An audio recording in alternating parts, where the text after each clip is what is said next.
Елдос, қайда барасың? Гитара үйрену үйірмесіне жазылған едім. Гитара дейсің бе? Оның несі қызық? Сен музыканы түсінбейді екенсің. Гитараның нәзік даусы ғажап қой. Назар аударыңдар. Жалқауларға жаңа тапсырма. Иә, Дәуеке. Барынша тырысу керек. Менің шыдамым таусылуға жақын. Иә. Бұл жолы бәрі басқаша болады. Енді не істеймін? Тағы да бастадың ба? Бұл дәт суғар. Мен қатты қорыққанда кәмпит жеймін. Гитара әлемдегі көптеген халықтардың сүйікті музыкалық аспабы. Барлық жер шарында ма? Я, оны неге сұрадың? Әр елдің өзіне тиісті ұлттық аспабы бар ғой. Сондықтан барлық халықтардың гитара ойнауы мүмкін емес. Таңғалатын ештеңе көріп тұрған жоқпын. Сәлеметсіңдер ме достар? Сәлем, Антонио. Бонжорно, Антонио. Мен сендердің немен айналысып отырғандарыңды білгім келіп хабарласып тұрмын. Мәселен, мен гитара үйренуге бара жатырмын. Гитара? Белиссимо! Ал сен осы гитараның Италиядан шыққанын білесің бе? Италиядан дейсің бе? Жоқ, білмеппін. Иә, солай. Тағы да бізден ең үздік скрипкаларды жасаған Страдивари деген шебер шыққан. Оның өзі әрі скрипкашы болған. Ғажап. Ал сен біздің ақын жырау Жамбыл атамыздың домбырасын көрсең ғой. Домбыра? Домбыра аспабы туралы естімеппін. Ендеше оның ғажап үнін естуің керек, Антонио. Сен тура бізге тарт. Иә, тамаша кездесу болар еді. Антонионы да көретін болдық. Солтүстікте жатыр тасы көненің, оңтүстікте сирек аңды көресің. Батыста мол ескерткіші даланың, қиырдағы қала жатыр мәңгі ұйқыға бөленіп. Дүниеде мол ғой қызық бар ана, қайда жүрсең күтер сені жаңалық. Дүниеде мол ғой қызық бар ана, қайда жүрсең күтер сені жаңалық.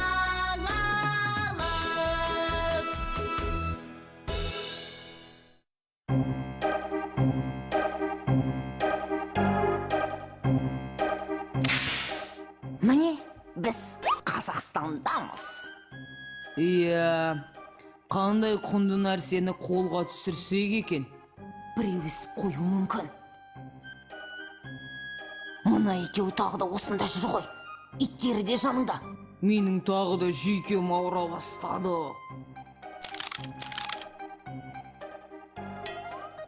Олар сені байқап қойған жоқ па?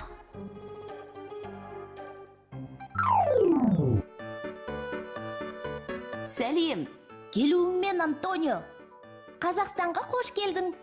Рахмет, достар. Қазақстан ұланғайыр алып ел екен. Ұшақтан көрдім. Бізде қызықты жерлерде өте көп. Қазір көресің.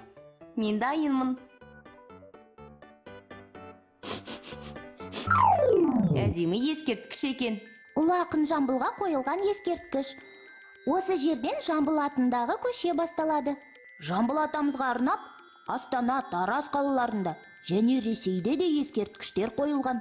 Алматыдағы Сарқыраманың басындағы ескерткішті көрсең ғой. Ақын деген сөзді түсінбеймін.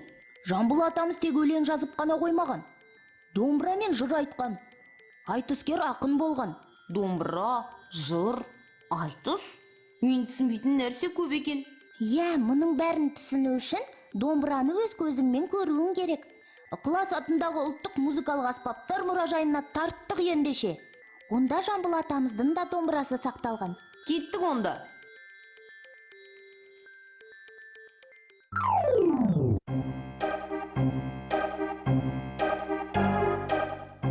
Тыныш. Тұрысайын, бірақ мен темірмін ғой.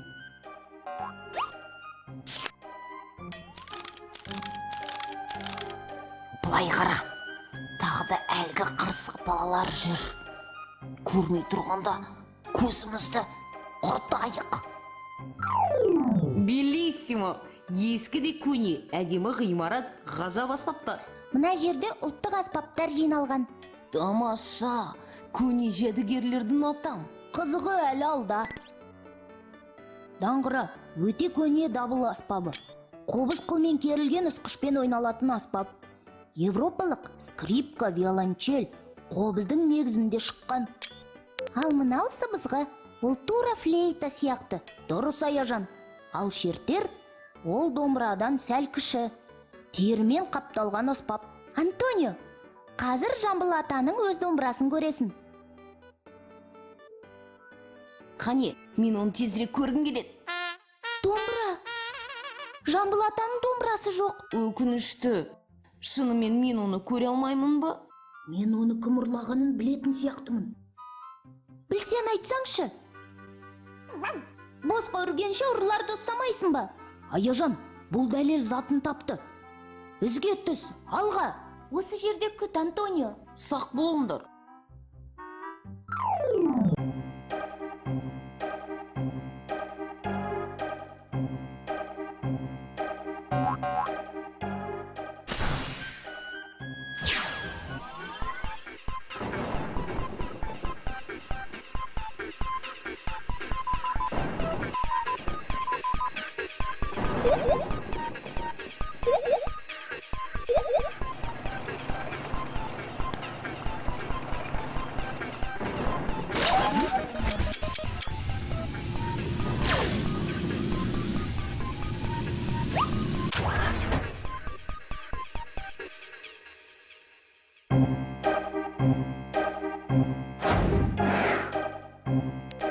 Енді құтылмайды. Қазір олардың көкесін танытамыз.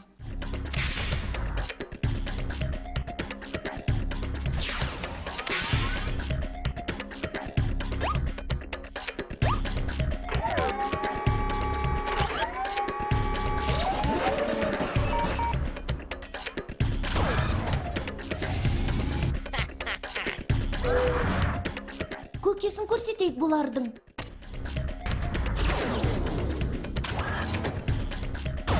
Ой, берілдім. Ауырып кетті. Шайтан алғыр. Құтыл, қаш! Алақай, домбыра.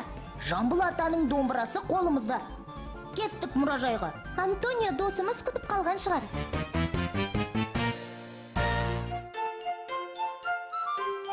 Мінекей, домбыра өз орнында тұр. Өте әдемі екен. Үні де өте әуізді. Бұл өте көне аспап. Жалпы домбыра атаулының пайда болғанына 4000 жылдан астам уақыт өтіпті. 4000 жыл? Уа! Я өте көне аспап. Домбыраның шығуы туралы көптеген аңыз бар. Мен гитара үйренемін деген ойымнан бас тартамын. Неге? Домбыраға қатты қызығып кеттім. Е, дауысы әсерлі екен. Өнердің артығы жоқ қой. Антонио, келесі келгенде саған домбырамен ән салып беремін.